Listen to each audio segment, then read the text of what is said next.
a Era do Áudio.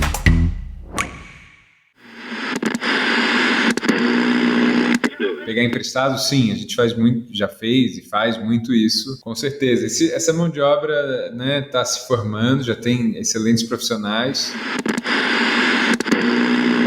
Pensando a respeito, assim, é uma coisa desses tons de cinza entre o narrativo e o bate-papo, né? Não precisa ser só bate-papo ou só narrativo. Elas iam pro estúdio sem saber do lado da outra pessoa. Aí a gente entrava no estúdio e aí elas ouviam. Mesma coisa que o ouvinte ouvia, elas ouviam. Eu tinha esse efeito surpresa, assim.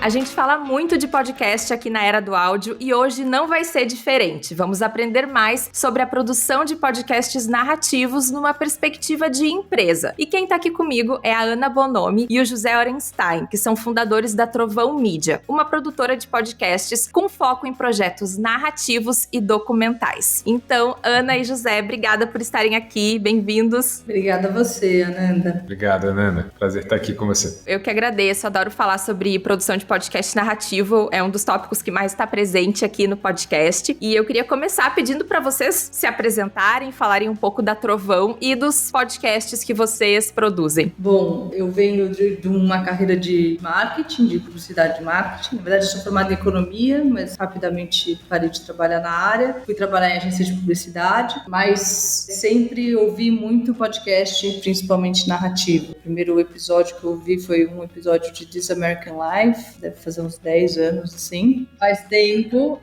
Foi numa época que eu não sabia nem como é que eu ouvia podcast, ninguém sabia como, sabe? Pra onde eu vou pra ouvir um podcast. Era rádio mais, né? Tava nos Estados Unidos e aí me indicaram e eu me apaixonei, assim. E desde então tive sempre esse interesse, assim, correndo no paralelo do meu trabalho, sabe? Fui indo e eu e o Zé, a gente é amigo de escola. E o Zé já vai contar também a trajetória dele, que tava bem mais próxima de podcast do que a minha, mas a gente sempre conversou muito sobre podcast e sobre esse desejo em comum de abrir uma produtora, mas a gente no começo nem enxergava como isso seria possível, né, em termos de empresa, de modelo de negócio, assim, e o tempo foi passando, a gente foi vendo que foi se formando um mercado, e aí no começo de 2020 a gente tomou coragem. Na época eu trabalhava no marketing do Banco Santander, nada a ver com podcast, mas topei, a gente se jogou, assim, né? Assim, a gente viu que tinha um mercado, teve lá um evento do Summit lá do Spotify, que acho que foi um evento importante para todo mundo aqui do Brasil que trabalha com podcast. E aí a gente falou, putz, então vamos. E aí abrimos a Trovão. Isso, eu sou jornalista, gostava muito de rádio, sempre gostei de ouvir. Teve uma época que eu estava trabalhando no Estadão e tinha uma bolsa para jornalista. Ganhei essa bolsa, passei um semestre fora nos Estados Unidos. E tinha acabado de conhecer podcast, porque tinha saído, foi em 2014, tinha saído o Serial, primeira temporada. Uma amiga me falou, ouve esse negócio. E eu, com a minha companheira, a gente ouvia assim, jantando, botava o celular no meio e ficava ouvindo aquela história, ficamos fascinados. E aí eu logo fui para os Estados Unidos lá para essa bolsa para passar um semestre estudando numa universidade e fiz um monte de... Eu falei, putz, queria aprender como faz isso. E por acaso, na faculdade de jornalismo, tinha curso de produção de podcast, inclusive com figuras, com um professor, por exemplo, que era da equipe do This American Life. E aí foi, assim, uau, abriu um mundo e comecei a ouvir muito também a partir dali e falar com a Ana, que enfim, é isso, a gente era amigo já e falou, putz, vamos fazer Doce Ilusão, né? Vamos fazer um This American Life brasileiro. Mas desde aquele momento a gente falava sobre isso e gostava de ouvir. A ideia a princípio até era fazer um podcast, né? Não era uma produtora. A gente começou, fez umas pautas, até gravou umas coisinhas. Mas aí cada um na sua carreira. Isso era lá 2015, eu na época Estadão, né, depois voltei pro Brasil e tal, e depois fui pro Nexo, já era editor executivo e cuidava também dos podcasts. Lá pude produzir efetivamente podcast. Eu supervisionava essa área, tinha alguns podcasts lá e inclusive a gente criou o Durma Com Essa, que foi um dos primeiros podcasts diários de notícia do Brasil. E eu era apresentador, inclusive, junto com outros colegas ali, né? Foi legal porque aí também pude fazer na prática um monte de coisa que eu tinha aprendido meio na teoria e ouvindo. E aí foi encontro com essa história que a Ana contou de fim de 2019, assim, a gente viu que tinha um mercado ganhando força, nascendo não, porque já tinha muito podcast sendo feito aqui, claro, mas a gente, né, viu que dava para pensar em fazer alguma coisa mais a sério e sair dos nossos trabalhos para investir nisso, assim. E aí foi, 2020 começamos, logo veio pandemia com um mês de empresa, mas a gente conseguiu produzir, agora vai fazer 2 anos, né, que a gente começou, já tem mais de 20 podcasts lançados. A maioria à distância, né? A grande maioria é feita à distância e a gente tem essas 2 frentes de trabalho, né? Uma de podcasts originais, que são ideias nossas que a gente banca e coloca no mundo, e podcasts sob medida para terceiros. No fim, a gente acabou produzindo só 2 até agora, lançando só 2 podcasts originais, um de ficção logo no começo da pandemia, que é o Que Dia é Hoje, e o Parir, que era de relatos de parto. 2 projetos do nosso que a gente ama, e depois começou a ter bastante demanda por esses sob encomenda, seja demanda de empresa, de ONGs, né? Seja das próprias plataformas de áudio, Spotify, Deezer, Amazon, que a gente vem trabalhando. Isso acaba tomando muito nosso tempo, a gente vai fazendo, e é isso, já são mais de 20 agora, e a gente... Querendo lançar um original, sempre não conseguimos. Estamos aqui com alguns na gaveta, assim, fazendo devagar e sempre, e é isso, assim que a gente funciona. Bom, eu tenho várias perguntas sobre todos os assuntos aí que tu falou na tua resposta, mas eu quero começar nesse mar aí de podcast de mesa redonda, né, e de entrevistas, que a gente sabe que é um formato que até já tá um pouco saturado, porque nem todo mundo tem coisas interessantes pra falar o tempo inteiro. Eu queria entender por que vocês decidiram focar nos podcasts narrativos. Dá pra ver que tem aí uma experiência de ouvinte muito forte, que deve ter pesado, né, nessa escolha, mas eu queria entender melhor. Eu acho que assim, no começo a nossa experiência de ouvinte era praticamente 100% podcast narrativo. Então, isso era o que a gente queria fazer, por amor mesmo, assim, por interesse e tal. Você abre uma produtora de podcast, vai chegar, né, 70% dos pedidos são podcasts de bate-papo. E até tiveram alguns que a gente quis fazer, topou fazer e que a gente gosta. Então, de vez em quando a gente conversa um pouco sobre esse posicionamento, sabe, nosso, assim. Mas ainda assim a gente, acho que tem um apetite maior pelo podcast narrativo. Mas não é que a gente só faça isso, sabe? E eu acho que tem bons exemplos, né, de podcasts de bate-papo, e o que a gente vem pensando a respeito, assim, é uma coisa desses tons de cinza entre o narrativo e o bate-papo, né? Não precisa ser só bate-papo ou só narrativo. Você tem formatos mais híbridos, que é um lugar que a gente gosta muito de transitar e de testar, sabe? Então, o próprio podcast nosso que a gente fez pro Spotify, ele tem um começo, uma primeira parte, vamos chamar narrativo, e uma segunda parte bate-papo, num mesmo podcast. Enfim, e outros que a gente fez que, assim, sabe, um bate-papo com um super trabalho de edição e de trilha. Quanto ele é só bate-papo? Quanto ele não tá indo um pouquinho pra esquerda ou pra direita, sei lá, onde tá cada um desses dois. Então, é isso. A gente fica um pouco brincando nesse lugar, sabe? Assim, a gente quer contar boas histórias em áudio, a gente chegou a essa conclusão. O nome do formato, a gente tem tentado se apegar menos, sabe? É isso. E é isso, assim, o bate-papo é super legal, eu gosto de ouvir também. Claro que o meu encanto pelo podcast vem muito, nossa, dá pra dizer, né, vem do narrativo, mas é uma delícia bate-papo, né, tem a espontaneidade, tem a coisa é uma voz que te faz companhia. Eu sempre ouvi muito rádio e gosto muito da figura do apresentador que vira o seu amigão todo dia ou toda semana. Então, é isso, acho que é legal pegar o que tem de melhor dos dois universos, tentar experimentar, como a Ana disse, esses formatos híbridos. Você traz a espontaneidade, o carisma que vem, né, do bate-papo, a figura de um apresentador ou apresentadora forte, mas com um cuidado na hora da roteirização, seja a roteirização das perguntas, seja depois na edição, né, de fazer uma captação de uma boa qualidade de áudio, ou mesmo uma trilha, uma personalidade legal. E é isso, a gente gosta de fazer as duas coisas e sem se apegar, como a Ana disse já, ao nome narrativo. Sim, não se limitar, né? Inclusive o Nós, eu acho que é um exemplo muito legal desse formato híbrido e eu até gostaria que vocês falassem um pouco mais. E para quem está ouvindo e não conhece, né? Esse é um podcast com a Sara Oliveira e a Roberta Martinelli, que elas conversam sobre a história das pessoas e não sabem necessariamente o final da história, não é? Vocês podem contar melhor, porque eu achei muito bom esse podcast, adorei. É ótimo e deu muito trabalho a produção, porque é elaborado mesmo.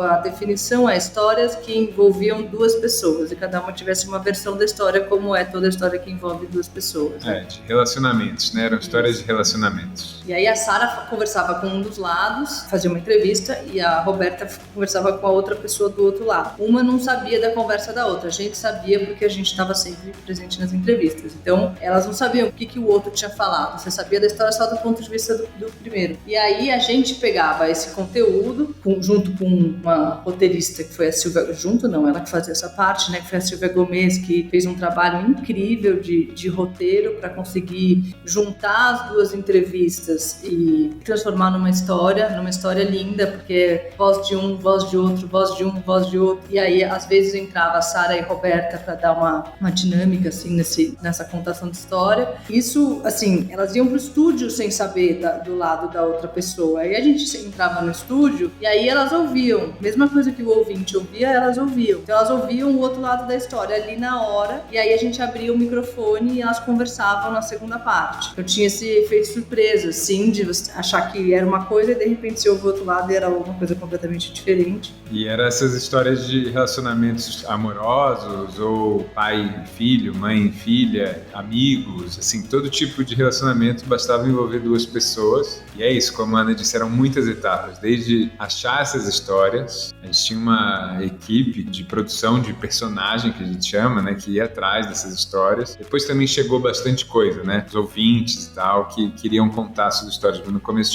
teve uma produção intensa para achar, aí essas entrevistas cada uma fazia, pegar, transcrever todo esse áudio, fazer a costura de roteiro, que era a parte mais delicada, você tem que ouvir duas entrevistas de 1 hora e pegar os pontos, sabe, de ação, que aconteciam coisas, então tem todo um pensamento de roteiro mesmo, da história andar, como a Ana disse, também tinha a locução para fazer a ponte às vezes, em determinados trechos da história, mas isso era gravado depois em estúdio, então nessa primeira etapa era ouvir esses dois lados, costurar do jeito que a pessoa conseguisse entender, mas mantendo algum mistério, mantendo uma atenção para a história andar, né, e depois no fim esse bate-papo sobre o que elas tinham acabado de ouvir, que aí tinha essa espontaneidade, elas se emocionavam várias vezes, eram, né, muitas histórias, a gente chorava, todo mundo chorava ouvindo, porque, enfim, eram histórias bem interessantes, assim. É um ótimo exemplo desse formato híbrido, a gente ficou muito feliz, assim, com o resultado. Foi uma temporada que já rolou, foram 24 episódios, eu acho, só no Spotify, esse aí, né?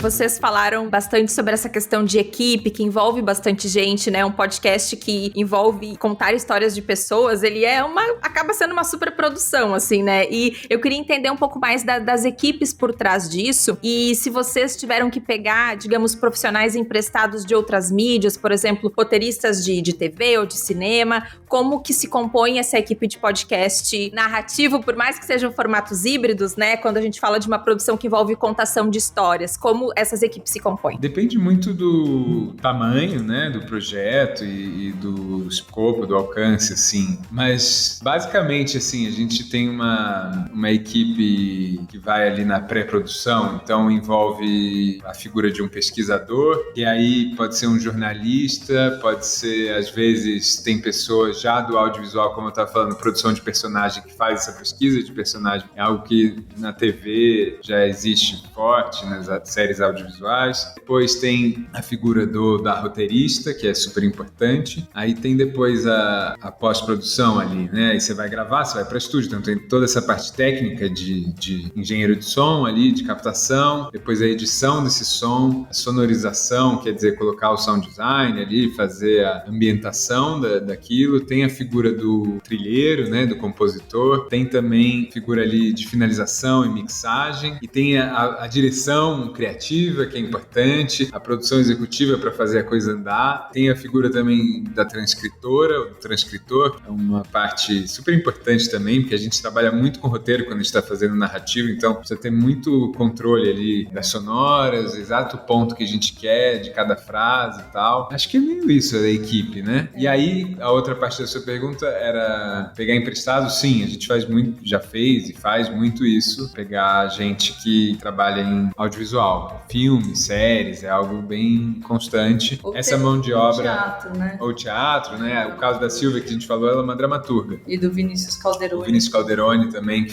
fez o roteiro do nosso primeiro original lá de ficção, super dramaturgo e tal. Então, com certeza, essa mão de obra, né, tá se formando, já tem excelentes profissionais. Mesmo essas pessoas que vieram do audiovisual já estão há 1, 2, 3 anos mergulhados no podcast. À medida que o mercado se profissionaliza, que tem dinheiro envolvido, que consegue estruturar, assim, equipes, você começa a ter profissionais se especializando. É algo que está em formação. Eu acho que essa questão do dinheiro é importante. Começa a ter dinheiro em podcast, mas nem se compara com os orçamentos de audiovisual. Então, a gente fica um pouco nessa luta, assim, nessa guerra diária para ter orçamentos. Para ter orçamento, para conseguir ter acesso a esses profissionais que existem, né? Só que o mercado está ganhando musculatura ainda. Enquanto no audiovisual, né, você tem toda uma indústria super compartimentada, então tem mesmo no áudio, né, você tem o cara que faz só a edição de fala, e o outro que vai fazer a mixagem, a outra que vai fazer a finalização, enfim, 1000 detalhes de sound effects e tal. Muitas vezes no podcast é uma pessoa que vai fazer tudo. A pessoa vai editar, mixar e finalizar, às vezes. A gente tenta sempre ter equipes mais robustas e cada um ficar especializado numa tarefa só. Mas às vezes... essa parte de som é difícil. Eu te gostaria muito, mas tem uma questão de orçamento. Como é o trabalho de vocês e como vocês se dividem nas responsabilidades na Trovão, até porque vocês vêm de backgrounds diferentes, né? O Zé é mais jornalismo e a Ana mais marketing, então como vocês se complementam? Se vocês podem falar um pouco das responsabilidades que vocês têm. Eu costumo trabalhar mais como produtora executiva e o Zé na parte de conteúdo, como uma direção criativa ou um tratamento de roteiro, depende do projeto. Mas na prática a gente faz tudo. Essa é a teoria. Essa é a teoria, isso é o que a gente colocou no papel quando a gente foi fazer o business plan da nossa empresa 2 anos atrás. Na prática, nós dois fazemos tudo, assim. As minhas decisões de produção executiva, 90% passam pelo Zé, e eu também coloco muito a mão nos roteiros junto com o Zé, assim. Então, acho na criação, né, dos podcasts, no argumento ali, no projeto, na fase inicial de definir o formato. Mas eu acho que, assim, a gente tem personalidades diferentes, assim, então isso ajuda. Tem um tanto, sei lá, o Zé tem muito mais facilidade com, obviamente, eu não edito o roteiro, por exemplo, eu leio e faço lá meus comentários e tal, mas é óbvio que o Zé é a pessoa que vai fazer essa edição. Eu, por exemplo, não me incomoda cuidar de coisas tipo nota fiscal, financeiro, planilha, sou formada em economia, não acho tão chato. Então cuido meio que na boa, sabe? Então acho que tem uma coisa de personalidade. Eu sou mais ansiosa, mas quero fazer tudo rápido, não gosto de dormir com pendência. O Zé tem um jeito um pouco mais tranquilo, que é bom, porque a gente dá tempo um pouco de pensar nas coisas, sabe? Eu fico sempre querendo resolver tudo e ele tem um jeito que ajuda muito, assim, de tipo, calma, vamos tomar essa decisão amanhã? E aí repensar, e 90% das vezes foi a melhor coisa, tomar a decisão no dia anterior. Tá sendo generosa, mas tem isso, ela é super organizada e com os cronogramas e as planilhas, eu tô aprendendo Tá mesmo. o Excel aqui, que também tem esse lado de uma empresa, né? Nós dois não é a primeira vez, assim, o tal do empreendedor. Sempre trabalhei de carteira assinada em redação.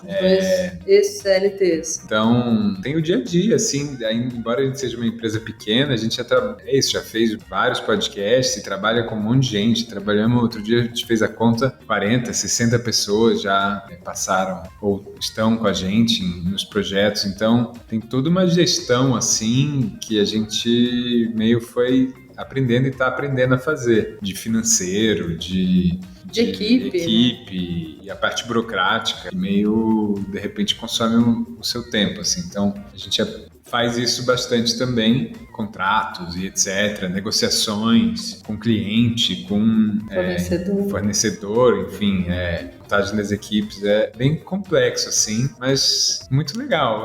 Tem esse lado bom também de ser pequeno e a gente ter feito isso desde o começo, realmente só nós dois, a gente aprendeu tudo, assim, sabe? A gente sabe o trabalho que dá cada etapa do podcast. Isso eu acho muito legal, assim, a gente sabe exatamente o que envolve colocar um podcast de pé, assim, desde a parte jurídica, burocrática, financeira, até a parte técnica e de conteúdo e de criação, é tudo, assim. Bacana. Falando um pouco de produção, como vocês fazem atualmente? Porque logo que vocês lançaram, já bateu uma pandemia, e eu queria entender se vocês têm alguma maneira de mandar um microfone para alguém, ou agendar um estúdio para uma pessoa, ou isso não é necessário? Como que funciona essa logística de gravação, que muitas vezes acredito que aconteça de forma remota, não sei se ainda. Gostaria que vocês explicassem um pouquinho. Assim, a produção hoje em dia, ela acontece um pouco menos à distância do que já aconteceu no ápice da pandemia, que era inteiramente à distância. Inclusive eu e o Zé, a gente estava trabalhando à distância, então agora a gente já tem um escritório, então já,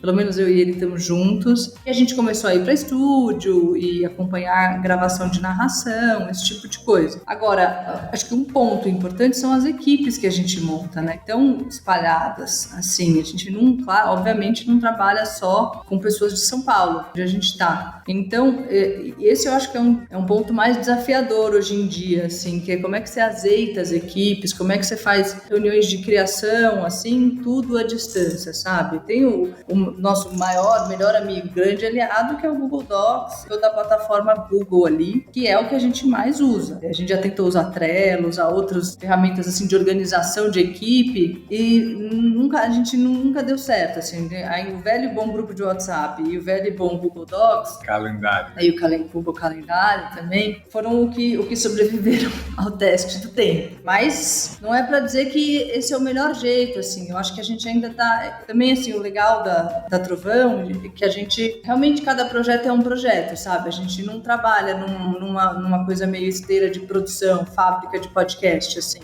Depende da equipe, depende se é coisa de mandar microfone, depende. Se é um podcast de bate-papo, que os convidados e as convidadas vão estar espalhadas pelo Brasil, sim, a gente vai ter que mandar microfone. Se é um podcast que a pessoa que está narrando é uma pessoa famosa, mas que tem uma agenda muito complicada e viaja muito para filmar e gravar. A pandemia teve muito, aí a pessoa vai para o Uruguai, porque estavam gravando muito no Uruguai, aí vai ser para não sei aonde, vai para não sei aonde. Também às vezes exige que a gente mande um microfone e essa pessoa tenha essa liberdade, e isso facilita conseguir trabalhar com esse tipo de galera, assim, que é uma galera que pra você ficar mandando pra estúdio, fica, tipo, às vezes é isso que vai barrar a pessoa participar do projeto, sabe? Mas é muito projeto a projeto. E gravamos em estúdio no Brasil inteiro já. Isso é bom, né? Não falta estúdio. Mas alguns são melhores e outros são piores. Alguns dão mais trabalho e outros dão menos trabalho. Foi isso, a gente realmente com um mês de produtora funcionando assim, tipo,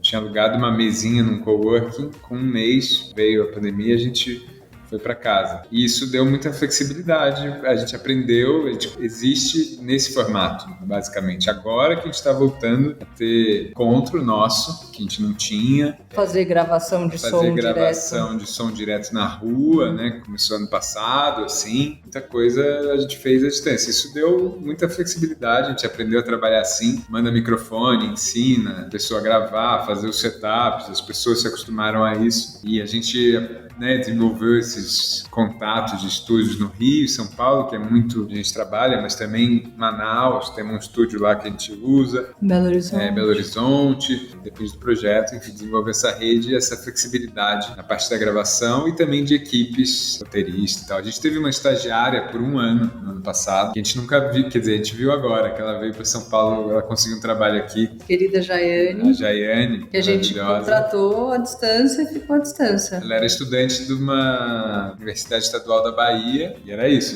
ela passou um ano trabalhando à distância quando eu conheci, depois que ela já tinha saído. Mas parece que tudo funcionou bem, né? Vocês conseguiram continuar operando praticamente no novo normal, né? Exato, E agora tá sendo ótimo também voltar. A gente tá com esse escritório, tem esses momentos de ócio, talvez, ou de assim, ter ideia, de trocar. No virtual, a gente se encontrava no Zoom, no Meets ali, resolve, logo quer desligar, porque é um saco ficar com a tela ali. Agora a gente tem o cafezinho, a gente vai almoçar, tem umas coisas que ajudam, né, a ser mais criativo, a ter mais ideia. Mesmo sair para encontrar, às vezes, pessoas, para tomar café. É super importante isso, assim. Ainda mais para, né, uma produtora, com a nossa ambição de inovar, de ser criativo e tal. Isso, a gente nesse 1 mês, 2 que a gente está aqui desse jeito, já viu coisas legais acontecerem, assim, que não aconteciam na distância.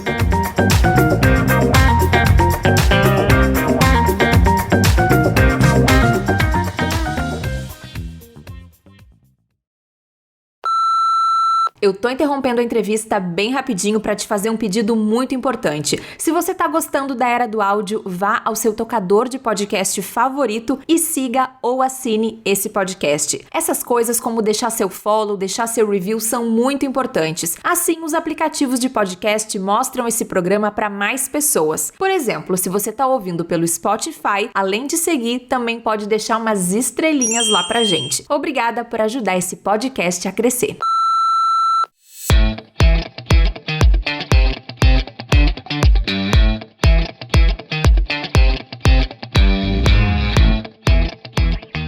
Queria conversar um pouco com vocês agora sobre a parte de parcerias com os streamings, né? Porque vocês têm vários podcasts aí que são originais com o Spotify, Deezer, Amazon Music. Eu tenho muitas curiosidades, assim, queria entender também a percepção de vocês sobre o que essas plataformas procuram nos podcasts, se elas querem influenciadores, se elas querem histórias com cunho mais social. Qual é o feeling de vocês do porquê que uma parceria com essas plataformas vai pra frente? O que elas procuram? Essa é uma ótima pergunta para ser feita para eles, porque na verdade muda muito, né? O que a gente viu nesses 2 anos é a estratégia das plataformas mudar bastante. Quem tá, né, todo mundo que tá nesse meio viu isso, né? A gente tá falando de empresas gigantescas, né? As techs que, enfim, tem essa estratégia global e que muda um pouco com velocidade, né? Tem essa coisa desse ambiente da tecnologia que muda bem rapidamente. Então, a gente viu mudar e acho que ainda mais no podcast, que é um mercado em consolidação, a gente sente que tá todo mundo ainda experimentando o que funciona, o que não funciona. E também funcionar e não funcionar pode ser diferente a leitura disso do produtor, do streaming, né? Eles são muito orientados por dados e métricas. Enfim, tem lá os critérios deles que a gente não conhece, que a gente não sabe a fundo como funciona. Então, é vaga a resposta, mas é porque é isso. A gente realmente não é uma coisa que está clara nesse momento. Eu acho que tem um pouco vocação de cada plataforma, sabe? Uma que está mais querendo experimentar um pouco mais, outro que tem um pouco mais de ficção, outro que é mais bate-papo. Assim, do nosso ponto de vista, eles são grandes parceiros para viabilizar projetos, sabe? Projetos que às vezes não sairiam do papel claro. etc. E que sempre... Até hoje a gente teve experiências muito positivas de ter muita liberdade criativa, então para nós faz sentido, sabe? Porque não são, vamos dizer, não é bem um cliente, assim, é uma coisa mais de parceria, mas uma parceria com respeito, assim, nessa parte criativa, sabe? Então, por enquanto é isso, mas é o que o Zé falou, a melhor coisa seria chamar um deles aqui, que são pessoas, de modo geral, que sabem muito de podcast e tal, e perguntar, porque a gente também não tem essa resposta. A gente tem bons relacionamentos e a gente vai respondendo com o vento, assim, mudou pra cá, mudou pra lá. Claro, claro. E da parte de vocês, como é que é a iniciativa? O que vocês puderem e quiserem compartilhar, claro. Como é que é?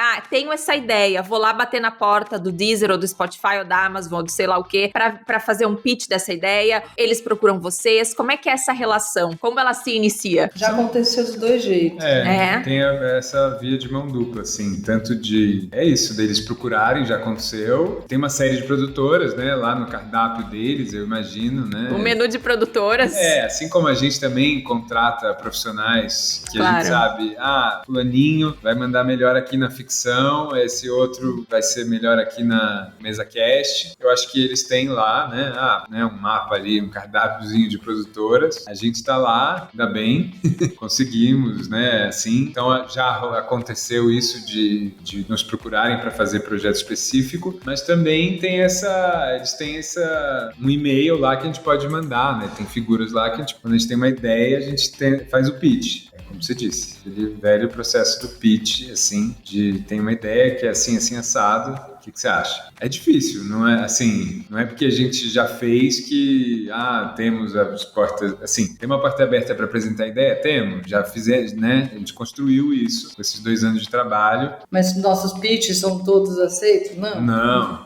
a maioria não. A grande maioria não. Então, é difícil, assim, não é uma coisa... Até porque, voltando na outra pergunta, a estratégia deles muda. Às vezes um negócio que, né, parece que eles estão super apoiando, já não estão mais. Então, o processo de decisão também é isso, são empresas grandes, envolve, acho que várias camadas ali, de várias hierarquias de decisão dentro de uma empresa desse tamanho e é complexo. Assim, pensando no ouvinte, algum produtor de podcast, é complexo, assim, e acho que o melhor caminho é você produzir algo sua cara, que você acredita muito, né, um original, digamos assim, que vire sua assinatura, sabe? Eu acho que é por aí, assim, que aí a pessoa que tá lá do outro lado fala, nossa, legal, a produtora tal, o podcaster tal tem essa cara, porque eles estão também olhando para tudo que é feito, assim. E a gente não sente que uma boa estratégia é você depender das plataformas. Eles são excelentes parceiros quando rolar, mas não vai rolar sempre. Você tem que ter a sua produção e tá construindo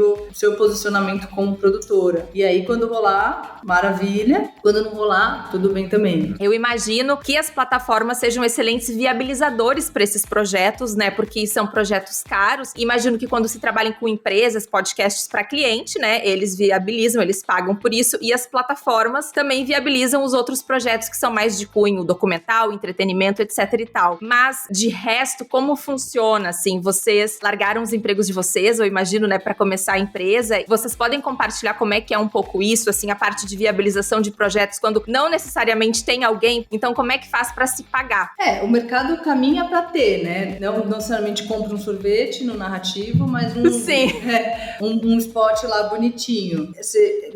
Basicamente, você tem 2 formas. Ou você faz um podcast sob medida e aí você tem um cliente que, no nosso caso, ainda grande parte da receita vem desse tipo de projeto. Ou você faz o seu original e aí você tem um pouco de fôlego, porque você precisa produzir, você precisa ter audiência e isso vai chamar anunciante. E aí os anunciantes, né, pagam para colocar, seja um patrocínio, seja um spot lido pela figura do apresentador, do apresentador, etc. Tem lá os formatos e a coisa se paga, ou esperamos que mais do que se pague, né? Gere lucro e etc. Então, esses são os 2 caminhos, assim. Pra gente, como produtor, o que tem funcionado basicamente é esses podcasts sob encomenda para organizações, para empresas, para clientes de vários veículos de comunicação. A gente já fez para vários clientes, assim, incluindo as plataformas de streaming. E aí, essa coisa do anúncio, que aí é mais longo prazo. Você precisa construir uma audiência cativa,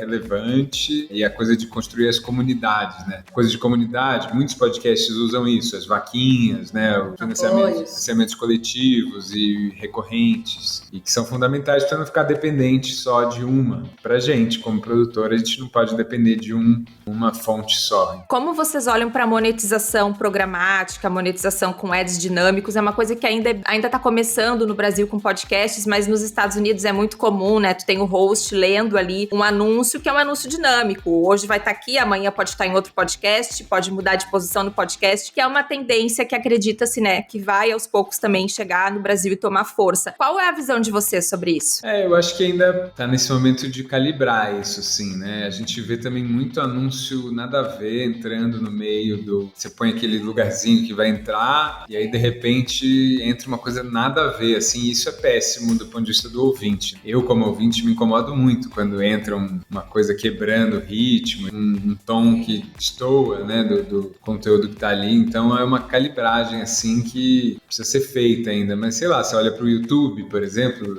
funciona assim, né? É um dos negócios que já tá bem mais consolidado ali. Os anúncios que entram no começo do vídeo, às vezes no meio. Então, eu acho que precisa ser calibrado, mas a gente... Acha ótimo. Acha ótimo. É isso, a gente precisa ganhar dinheiro. Exatamente. Né? A gente tem essa coisa que... Acho que muita gente ainda não sabe desse fato, dado básico, que a gente não, né, você também, Ananda, como produtora, a gente não recebe por play, como os músicos recebem, ainda que poucos músicos recebem. Fração por cada vez que o seu podcast toca no Spotify, na Deezer, na Amazon. Podcast não. O seu podcast pode ser ouvido 20 milhões e você vai ganhar 0 centavos por isso. A gente precisa desses outros meios de financiamento e acho que dá uma profissionalizada, assim, porque hoje em dia esse papo de anúncio em podcast, ele ainda é muito artesanal, muito caso a caso, a questão de não ter, sabe, uma tabela de preço, ainda falta muita transparência nessas negociações. Então, eu acho ótimo, eu acho que é normal que demore um tempo para calibrar. Também, principalmente lá, várias vezes estou ouvindo podcast gringo e penso, esse anúncio entrou muito mal, mas eu acho um pouco que o ótimo é inimigo do bom, sabe? Porque se é isso que precisa pra gente viabilizar, e não só falando de uma produtora tipo nós, mas de pequenos criadores de podcast, e pra conseguirem fazer um trabalho mais profissional,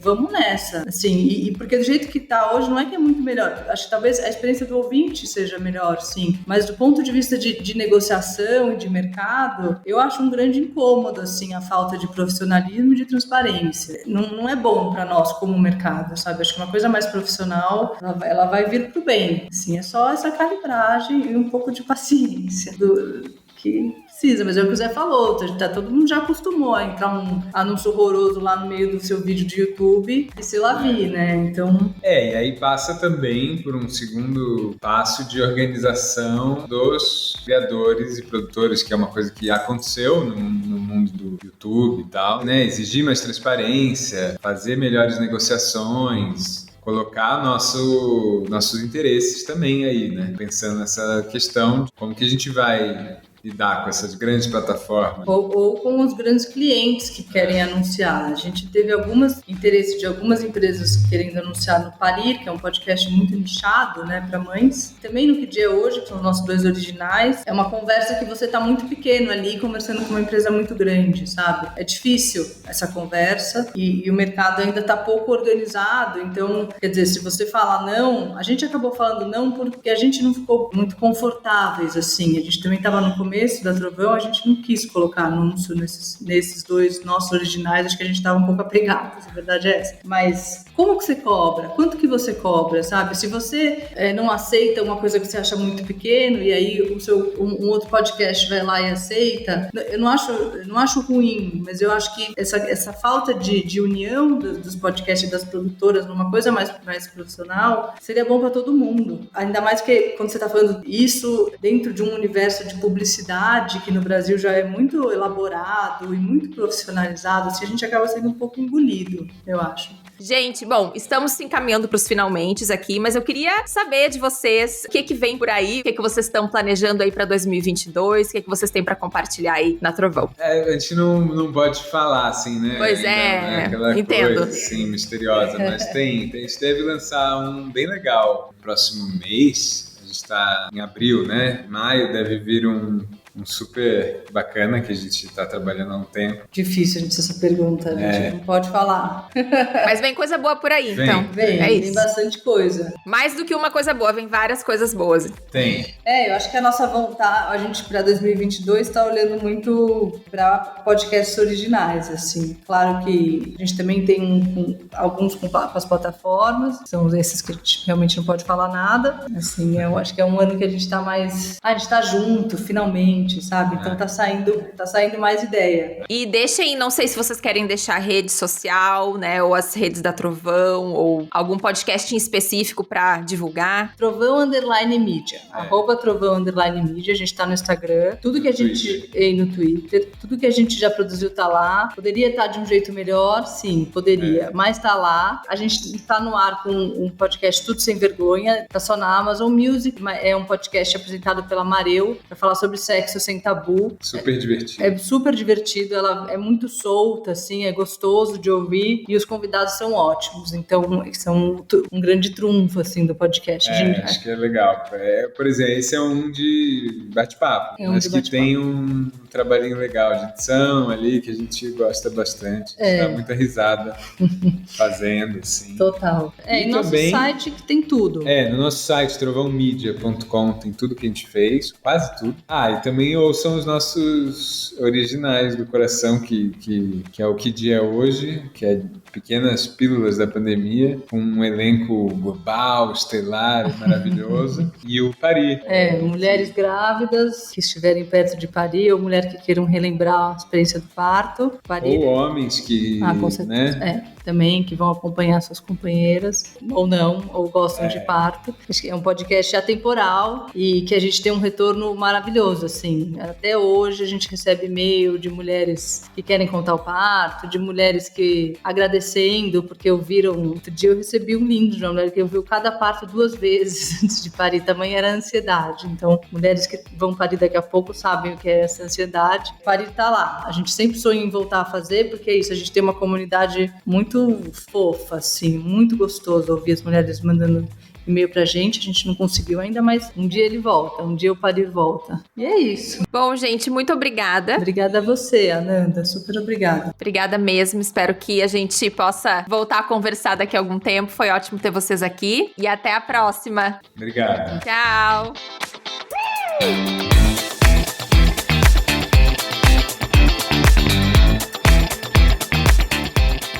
E aí, gostou dessa conversa? Se você quiser trocar uma ideia sobre áudio e comunicação e acompanhar a Era do Áudio nas redes sociais, é só seguir @a Era do Áudio lá no Instagram. E eu tô em todas as redes sociais como @Ananda Garcia. O nosso e-mail é aeradoaudio@gmail.com. Até o próximo episódio. Tchau!